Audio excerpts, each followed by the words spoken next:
Salut fidèle internaute, cher abonné de Emergence One Télévision. Donc c'est bel et bien Monsieur Sapis, Arnold Mido n'a s'appellera vraiment qu'au Zalana service Nabino. Donc vous allez vous habituer na émission Nabino Ezali priorité Congo, parce que je l'ai toujours dit que tous en mboka mususu te otoki kotia maye le la République démocratique du Congo. Eza mboka we moni biso to botami pe kolisi biso le to komi ba grand homme le to komi le ba otozali, c'est grâce à ce pays.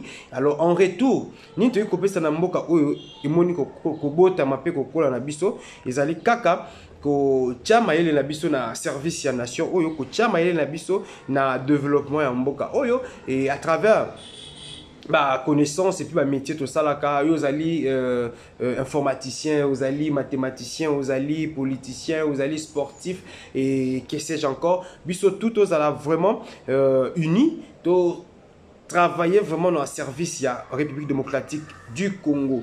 Donc, étant donné que l'actualité est dominée par les élections générales, en gros, l'élo, il y a vraiment plus que l'obéla en gros, l'élection est au Salima. Donc, pour la toute première fois, donc, comme je l'ai dit hier et avant-hier, pour la toute première fois, tu as voté président, tu as voté député, tu as voté député national, tu as voté député nationaux, pardon, tu as voté député provinciaux, et puis tu as voté conseillers municipaux. Donc, pour la toute première fois, alors la question que je me posais, c'est que na organisation nini oyo seni abongisi pour que tu voter na malamoko président, tu voter député, tu voter pardon président, tu voter député, tu voter pe malamoko conseillers municipaux na mécanisme nini Seigneur qui sur l'organisation Seigneur qui m'a monté au salima normal voire même Denis Kadima il nous assurait même que le 75 400 bureaux de vote allait vraiment ouvert. Alors à notre grande surprise, tout le monde est réalité automoni, donc donc Bogota la image comment est-ce que Félix Antoine Tshisekedi ainsi que Moïse Katumbina bande comme sous va gagner pour voter Bogota là comment témoin et puis observateur Zaki na difficulté vraiment pour travailler hier na bureau de vote et puis de Bogota la lisusu comment est-ce que na niveau sur l'étendue de la République démocratique du Congo moi tendance ndenge pesami par rapport ya candidat président ndenge nini bazo voter les bango to kosola pe yango et tout ça vraiment masole belé ko sola mais na linganom to bandana nous na Félix Antoine Tshisekedi o wapi a kende ki pe ko voter image ezali to banda vraiment na yango et yango na ko senga vraiment na réalisateur na ngai to balancer na no image obota la Félix Antoine Tshisekedi yemoko comme étant modèle, comme étant un exemple à kenda ki na yo ne peut kende ko voter total image et puis bon to zonga to continuer.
Et oui, donc vous venez de suivre le président Félix-Antoine Tshisekedi est en train de voter. Donc, à la fois, Pesaka voit pas quoi.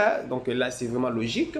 Et à Zapé, n'a choix, il y a des députés qui ont voté dans la provinciale et puis qui ont voté dans la nationale. Donc, c'est un être humain. C'est un Congolais comme tout autre Congolais. Donc, à Zapé, n'a choix. Donc, c'est normal. Donc, après, hier. Donc, il n'était pas le seul candidat où tous ont imaginé où il a voté. Et Mukwege a Salaki le même exercice. Moïse Katumbi a Salaki le même exercice. Alors, j'aimerais à ce que total la peine à nous, Moïse Katumbi ou Apipé a Kenai pour voter. Comment est-ce que Bandeko, Yamba Kiye, et puis comment est-ce que Moïse Katumbi a voté qui n'a pas urne hier le 20 décembre 2023.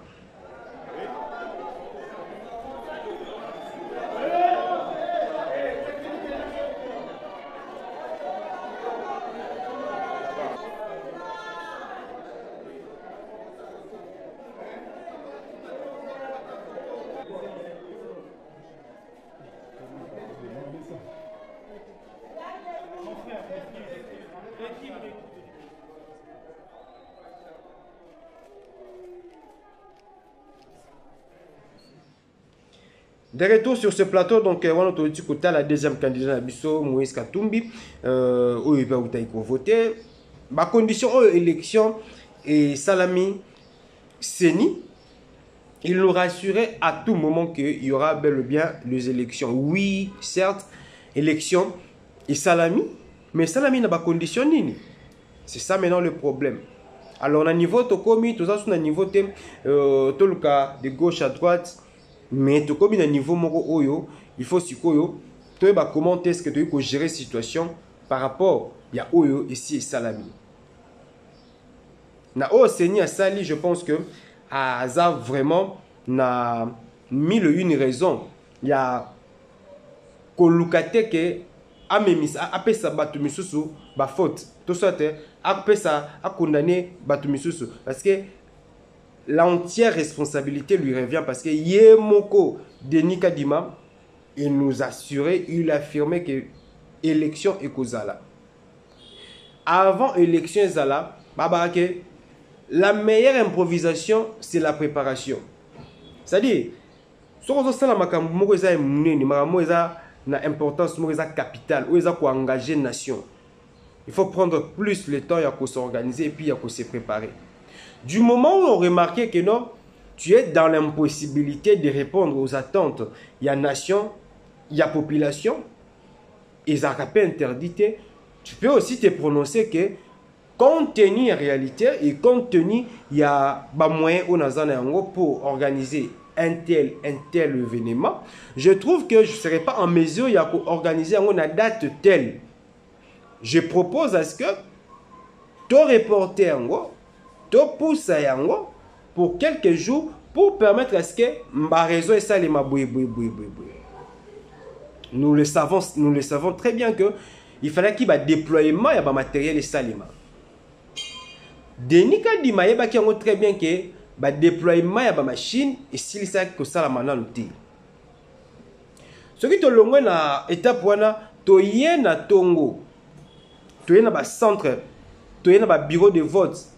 Pour la plupart, il y a des centres, il y a des bureaux de vote, des machines, il y a qui le même jour, hier le 20 décembre 2023. Monsieur Komi à 10 h, l'État va installer, l'État va bongisa, l'État va ça là, fait ça, va manœuvre tout, et orchestré, l'État, il y a plus ou moins 4 heures ou 5 heures du temps. Bah, monsieur, voire même 6 heures du temps. Moi, ce que je peux dire, que malgré malgré erreur, mais quand même, élection et salami, mais condition élection et salami, par rapport à l'expérience au Seigneur Zanango, à qui jamais pour proposer élection en modèle Oyo. Ils nous ont expliqué, ils nous ont dit que Denis Kadima, c'est un expert. Si un expert parvient à organiser une telle élection, c'est que prochainement, il faut que la personne au-delà espère ou soit Denis Kadima, espère. Il y a une vérité cachée derrière Makamou. Soit il n'est pas expert, soit prochainement ceux qui vont organiser élection bon le club c'est expert bon le club sur expert parce que aïba s'adapter na situation aïba s'adapter na la réalité parce que apparemment Denis Kadima azala qui na difficulté à s'adapter na la réalité ébélé et puis azala qui véridique te azala qui peut affronter liboso ya population et puis liboso ya bakongomani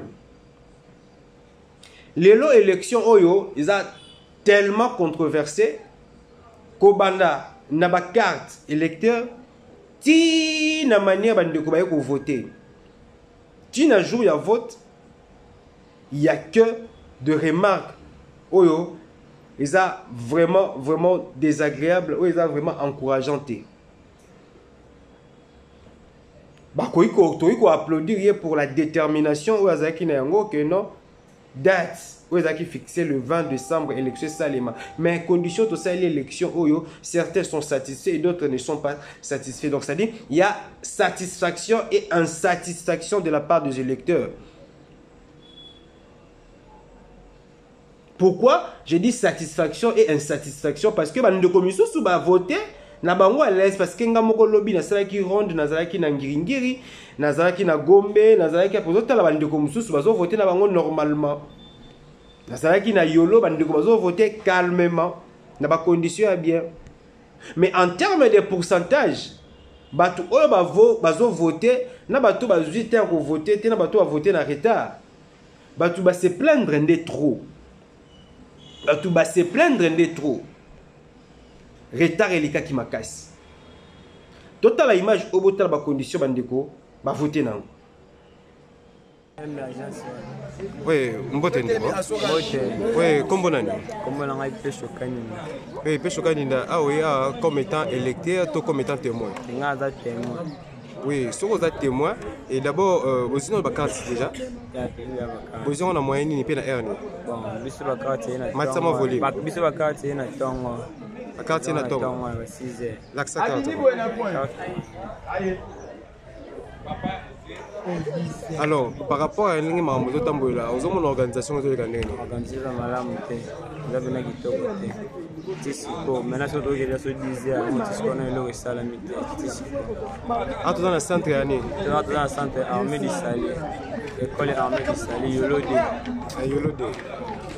bon, tisiko non bandi au voter tisiko le côté non c'est ne mon côté ba libanda non le côté ma machine ezali ma machine ba côté be ka siko a côté machine combien côté côté mi balé car mi balé et puis na ba moto.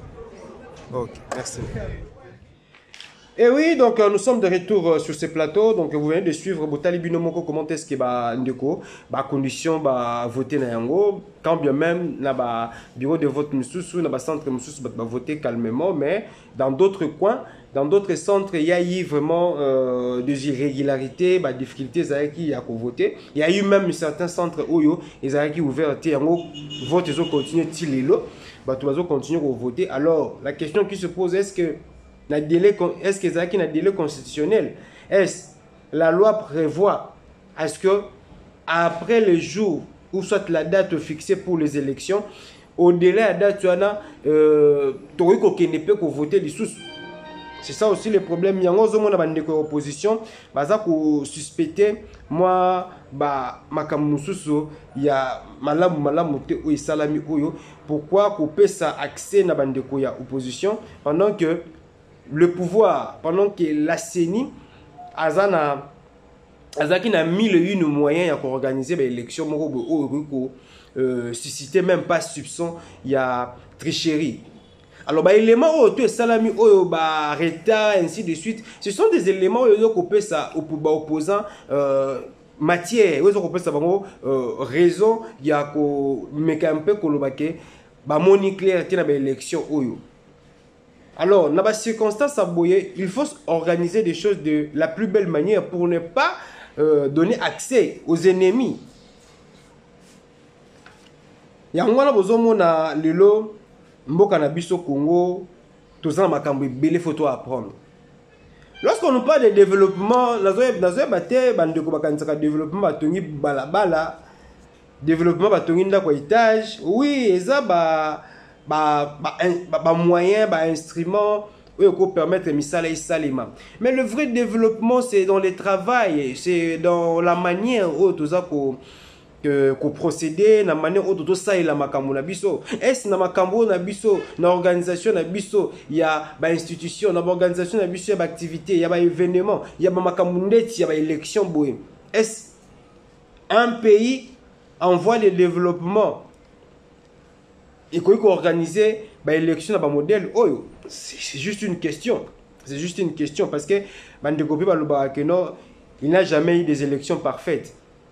Donc, vu que l'œuvre humaine est toujours imparfaite, il aura toujours une imperfection. Alors, peut-être que vous pouvez battre à ma place, vous pouvez battre à ma phrase, mais lorsqu'on aspire au développement, alors il faut agir, tout se comporter et puis tout s'organiser de manière aussi, bah doit mon appel que notre évolution, les alliés développement paix en Mbokango, les autres vraiment remarquable. Donc courage dans CENI, malgré les erreurs et malgré les irrégularités, les moins ébélés, donc courage prochainement. Besoin Kakamayele, comment est-ce qu'on organiser 5e cycle de l'élection parce que bon n'andimité, n'andimé vraiment que l'élection il faut ça les conditions oyo et qu'on bête ça va te belé ma bakou. Donc, pour dire que dans toute l'étendue de la République démocratique du Congo, vous êtes sans ignorer qu'à un niveau, il y a Rutshuru, Bunagana ainsi que Massissi. Donc, il y a Bandeko Basangola qui était, donc il y a Contré Wana, élection et salamité, Bandeko voté. Mais d'après les informations qui nous est parvenues, Bandeko va déplacer des guerres. Ils se sont déplacés pour aller à un centre mot quelque part, va voter, mais va interdire, bon, que non, tu vas voter. Bandeko va regretter, va bénir une sorte de discrimination. Si bon, c'est va voter, et ça là qui bien ti bandeko va là qui. Et il y a aussi d'autres provinces à problème, province Oyo, kit électoraux et comment qui vraiment non noté et puis bandeko va juste pour voter suite il y a problème technique, il y a déploiement, il y a kit électoraux tout le monde la base où il est, tout le monde là na Sankuru, tout le monde na Kwango, tout le monde peut na Chopo et surtout na Nord Ubangi et puis na Kwilu. Donc ce sont des de villes, soit Bisika Oyo Bandeko, vraiment tant il y a qu'à voter, tout a chance il y a qu'à voter. Donc prochainement, photo Toto bon ça vraiment Makambo. Pardon vraiment Bandeko Seni, pardon. Donc de s'organiser l'élection 3 fois. Ou la 4e fois. En principe, il faut que l'élection est très différente. Il y a vraiment différentes élections sous ce qui élection le 4e cycle les ans c'est la première la 2e la 3e donc on a évité ndeko kadima expertise ya moi yo za kana niveau nini ou soit prochainement balukelebiso un surrespect oya komema biso na élection moko oyo ekozala na qualité ya bien pour que bato ba soupçonner corruption te parce que tozo boya corruption mokonzi ya mboka boyi eza pa biloko mokonzi ya mboka boya ki tricherie na corruption. Elema ya boeza ko bimisa mokonzi ya mboka tricher, elema ya boeza ko bimisa mokonzi ya mboka ko chaina na position ya malamu te pendant que il a disposé que tous les moyens possibles pour que l'élection est salema. Alors quand le chef s'organise et puis azo tchaba moyen na pour que makambo salema malamu alors bandeko bino boza na responsabilité, il faut faire de votre mieux pour que image ya mboka pe et tekama positivement bien. Un grand merci à l'équipe technique qui sera toujours assurée par Papa na Gigi Junior Kapaya, na pesi encore mbote na ingénieur Pachondombe donc Tozakana toujours de temps en temps, na pesi mbote na Carlos et José, na pesi mbote na Bana Nyoso tout, il y a G24 Jean-Marie Lokulasi, donc on est toujours ensemble. Toza Kokoba toujours na émission na biso priorité Congo.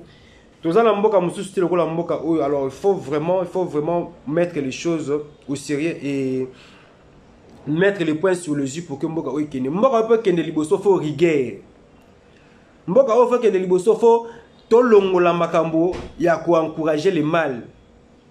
Mboka peut que liboso faut politique ya ki jale le faut ko boma yango na mboka oyo. Moi je trouve ça absurde et puis illogique. Comment on a bateau na mayele, soi-disant, éminent professeur, soi-disant, nani ceux qui n'ont pas le temps à bakombo na bango ate. pour la plupart, parce que bango nyonso tout parce qu'il y a d'autres professeurs, bah ça la fierté ya mboka au Congo. Mais pour d'autres, bataka plus ba intérêt na bango moko personnel. Yango mona ba professeur mususu o à cause na mayele ya koluka komema na mboka, ba ko tchela e ba kale jusqu'à ce que a atteindre un niveau moté pour qu'il s'exprimer librement. Mais ça na batu misusu o po na bango intérêt ya libumu na bango nde e kontaka. Intérêt na bango moko personnel nde zo compter. Ce sont de genre de personnes au le ba memi mboka oyo na ba erreur ebele parce que na mboka au Congo, je vous dis et je le répète que toza la makambo ebele à réparer na mboka oyo. Déjà la bo taka élection de salami na mboka ou bien on bo comprendre déjà que toza makambo ebele ya réparer na mboka oyo. Martin Fayulu pour naie élection au fort donc il faut réorganisation des élections parce que manière où le Sénat organisé l'élection, Martin Fayulu n'est pas du tout d'accord. Martin Fayulu a tort ou a raison? Martin Fayulu, c'est un Congolais, un candidat président. Ce qui a réclamé dans la manière 50% a raison, 50% a raison. Yango wana ba Congolais fo to lingaka mboka oyo tozaka pressé ya kofinga te tozaka pressé ya kotomboka te mais faut totaka pe makambo pe ndenge zo ko salima utali penda a au moins penda ke te a tout ça qui est faut to bongisa te mokonzi ya mboka omoni seni oyo modèle ba memeli ba élection oyo prochainement ezala susu boye te to sala boye mokonzi ya mboka omoni oyo sala ki boye za bien. Kasi tala prochainement tout ça la fait boy. Aza muto, aza na besoin ba critique, aza muto, aza na besoin ba conseil. Pourquoi aza ba conseiller ba toni nzinga na? Pourquoi ba conseiller ba zingi mokonzi ya mboka? C'est parce que ils sont là pour aider le chef. Là où ça va, là où ça ne va pas, baza na pour jouer rôle na ba conseiller. Et ce qui biso tout ko ba rozala kaka na malamu to kumisi, na mabe to kumisi. Alors mboka oyo, il faut changer quand mboka oyo ko bunga quand totalement image oyo et puis tozonga to continuer analyse na biso. Mais pour quelqu'un qui n'est pas habitué à la machine, je crois qu'il peut mettre plus que moi. Mais le souhait, c'est que tout citoyen congolais qui est en droit de voter, qu'il vienne exprimer sa préférence pour ses dirigeants. Je ne suis pas pour cette politique de rester à la maison parce que j'ai entendu beaucoup qui se disent mais à quoi ça sert, à quoi ça sert. Je ne crois pas que ce soit une bonne politique. Il faut aller, si tu es d'accord avec... Et oui, merci. Donc, Tozo qui est déjà dans le chité parce que je ne veux pas prendre assez de temps parce que ma camboisa vraiment est belle à cause de la fois que nous juste dans le bureau. Côté la commentaire, ce que ma cambo ils ont les canaux dans le centre et puis dans le bureau de vote. Donc, il faut que nous allons sur Kuna. Merci. N'a pas de côté pour soutenir Rabiso, pour soutenir Rabiso. Et là, je vois Carlos et José, Maître Fabrice Loboko, ceinture non certifiée par la Fédération internationale de judo. Donc, il y a mon poto, il y a niveau à France, il y a mon États-Unis, il y a mon Belgique. Merci pour l'encouragement, le soutien à Bino. Et donc, nous continuons toujours Makambope, élément à Bisso Oyo. Il y a l'élo satisfaction ou insatisfaction de électeurs par rapport à l'organisation. Il y a Seni pour l'élection Oyo. Ce qui est moi Mukesima, Félix Antoine Tshisekedi est le seul candidat président à pouvoir faire le tour complet de la République démocratique du Congo. Il a fait les 26 provinces, Félix Antoine Tshisekedi, suivi de Moïse Katumbi, où il a sali 15 provinces sur le 26. Martin Fayulu, il est à Bungi, une affaire de 10 provinces, hein, a une affaire de 10 ou moins de 10 provinces. Alors, en termes de campagne électorale, c'est Félix qui domine déjà, parce qu'il a eu ce privilège de faire le 26 provinces. Quelque part, il s'est bien organisé à préparer qui campagne très bien. Parce que pour battre la campagne électorale, il faut des moyens. Il faut vraiment des moyens. Donc, Totali Pena et la Kissi Pena qui est la moyenne de Bangoana, Moïse Katumbi et Félix Antoine Tshisekedi, Chilombo, voilà, ça les 26 provinces. Et tout à l'heure qui a image. Peut-être autant non image où comment est-ce que Félix Antoine Tshisekedi, Bisika Tambola qui Tambola Tozaka, moi, quelques provinces, bon, on a comment est-ce que Félix Antoine Tshisekedi, Bayamba qui est Pindengeni, à Salaki, campagne électorale. À suivre.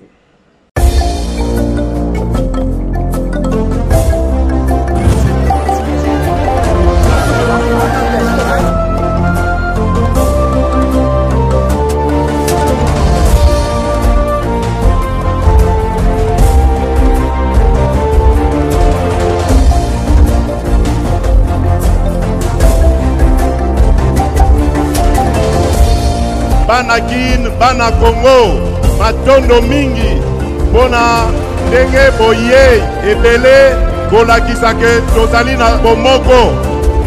Awa toye pona ko soutenir le président de la République, Félix Antoine Tshisekedi Tshilombo. Tout comme au stade des martyrs, nous avons soutenir mwana mboka, mtoto wa inchi, Félix Antoine Tshisekedi Tshilombo, candidat numéro 20. Il fallait être du bon côté de l'histoire. Histoire yango, Dobandi yango na 2021. Avec gouvernement Yaba Warrior. Tango Tobandi Mosala na 2021. Nambula Mibale Kaka. Bomoni Makambo et Salemi na Katamboko oyo. Na eko soutenir mwana mboka oyo aza le mieux placé pour un changement à notre pays. Toza na choix mibale. Choix ya liboso ezali ya ko choisir tozonga na zéro ou bien choix ya mibale ezali ko consolider ba acquis na biso, ko consolider ba makambo tosi to sali oyo tosi to zui. Nous on veut aller de l'avant. C'est pourquoi nous avons choisi les candidats numéro 20. Fachi Beton Mukatombolo et Sengeli Bino Banso. Bokende ko voter. Mula enoka te doza la biso Banso na urne na bureau de vote donc il négocie oya biso mokanda pour na candidat numéro 20.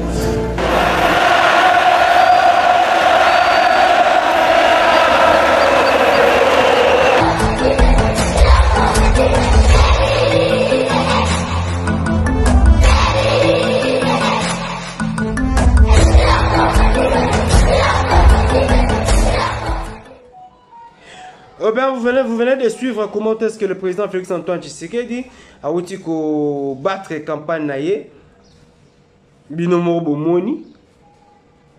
Alors s'il arrivait que Félix Antoine Tshisekedi est encore réélu comme étant président de la République démocratique du Congo pour le prochain mandat, pensez-vous que vous allez la tricherie?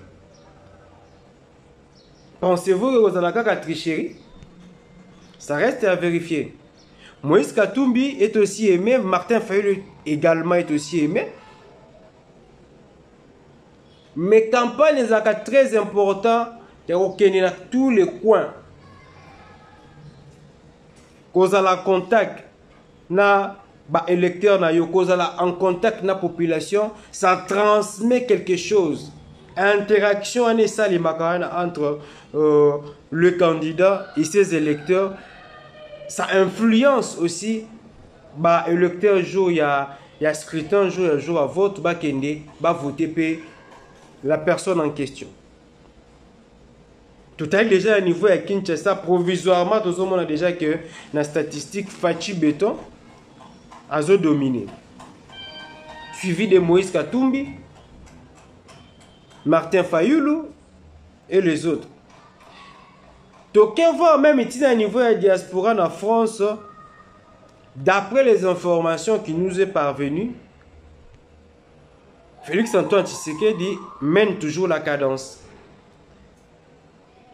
Toké na ba province, tokoti na kat, toké na ba Mbandaka, toké na ba Lisala, toké na ba Bumba, toké na ba Congo central, c'est toujours Fachi. C'est toujours Fachi Azako mené. toke na bandundu toke na ba province mususu tomoni moni oyo toza jusque là toza na ba information nango c'est toujours Fachi nde mutu aza nini aza komene. Bon, moi je trouve ça normal parce que il est le seul à pouvoir battre sa campagne du début jusqu'à la fin et puis à réussir et on peut atteindre l'objectif naïe le 26 provinces. Et si manaye tout le monde de Moïse Katumbi, tout le monde de Martin Fayulu, bande de misusu, bon on peut savoir nos conseils. Si vous trouvez que bah moyen est réuni, alors ça sert à rien. Ça sert à rien à koya ko postuler et puis on va se plaindre. D'être na landaki ndeko moko candidat président. Aza ko se plaindre à lobby bien que Asali a réussi que ça la campagne naie convenablement parce qu'il y a moyens qui réunité donc Asali car la moyen de bord yango a monanité. Mais il y a moyens à réunité. Alors pourquoi oser? Vous avez l'intention de te voix. Vous avez l'intention que moi na bato na ba yebio ba ko voter aller aux avons été que lango candidat mususu. Certains candidats bango moko basi basaki nini ba pona ki na bango kana bango. Usine de la Franck Dion na bande ko mususu bango ba kene na bango ko se rallier na candidature ya ndeko na biso Moïse Katumbi Chapwe. La dernière minute, il peut Docteur Noël Tchani, l'homme de père et de mère, tout le monde a été dans Sima Fachi. Et quelques candidats peuvent me soucier. Mais ça, on a Sima Fachi, mais pas au bomba. Donc, à la ligne où vont les choses, donc jusque-là, Fachi n'a nous montre, on a tendance à voter. Congolais en attendant tous les résultats officiels et puis les résultats de la province mususu eya donc Congolais to lingamboka oyo Congo Fachi président ou Fachi pas président mboka oyo objectif est moko développement mboka oyo objectif est moko to évoluer to kene musika. Tous les gens qui ont besoin de diaspora, ils ont besoin d'investir dans mboka mais ils ont des difficultés, ils ont des taxes belé pour les conteneurs na douane à niveau du Congo central, et c'est un taxe belé. Or, ils ont un point au Fachi. Il fallait qu'il a résoudre pendant Kazaki président de la République. Puis ça va point oyo candidat président a prochainement à résoudre en taxe na douane kuna taxe na douane. Ils ont empêcher les hommes d'affaires et belé va s'investir. Ils ont empêcher ba te belé.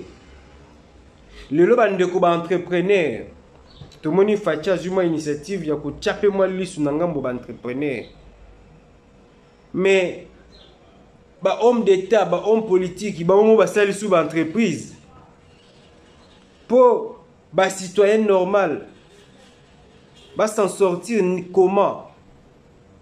Un député, ba député na presque tout ba sali ba entreprise. Ba homme politique on a tout ba cadre on a tout ba sali ba entreprise. Ba marché tout kaka bango. Alors petit peuple, on a débrouiller. Na mo ba entreprise na bango miki bazaka na ngwana bozo boma bango alors développement ngo tokolo bango développement c'est état d'esprit développement c'est aller manière mutazo réfléchir pour l'avenir de son pays pour l'avenir ya mboka na ye ya kolobeza vraiment mingi mais c'est qu'on peut retenir les lois que tozo continuer quand l'élection pour n'arrêter au Seigneur Pesibiso hier ba bureau de vote et belezaki et quand à partir à 22h donc na Congo central sur presque toutes les étendues de la République démocratique du Congo ici ka oyo ba élection est-ce que o ba voter déjà donc Facha za ko mener na ba statistique et puis ba bureau de vote nous et funga makité donc bazo continuer ba fungola yango lelo alors to se poser question est prolongement il y a élection qui prévu to il y a une loi où prévoit que en cas où c'est au cas où élection tozui retard na yango ko pousser yango ou ça va décaler en 24 heures tu éviter ceux qui na mibeko na la loi makambo bon ekomama mais voyons voir espérons que makambo ekotambola kaka malamu et to comme na biso déjà na suka donc congolais lingamboka oyo votre émission priorité Congo donc vous allez toujours kaka pona kolobela ba congolais et puis kolobela ba actualité et vous en kati ya Congo et ndeko kadima conseil ya suka ezaka ke prochainement ce que omoni ke makambo tambola bien te balobaka pour permettre à ce que tout ba kobongisa yango et puis tout ba comment est-ce que tout s'organiser de la plus belle manière pour que tout exposer mboka na sonité parce que makambo oyo communauté internationale le bilong ba média international bazo lobela bazo beta cité bazo reprocher biso na organisation na biso isa malamu te. J'ai beaucoup de respect na musala na yo parce que oza espère. Alors il y a certaines réalités pèsent à terrain ou peut que l'équilibre na mayele mais il faut toujours être très sage à prévoir et puis à très attentif dans le mouvement de Salema pour sauver l'image de la nation et surtout sauver aussi ton image. Merci Nabandeko Toubolandi Bisso. Donc je pense que tous a toujours branché sur Émergence en télévision, tout partager mission et surtout tout commenter, critique, nous avons vraiment besoin. Donc quant à moi je vous dis merci, on se retrouve très prochainement. À suivre.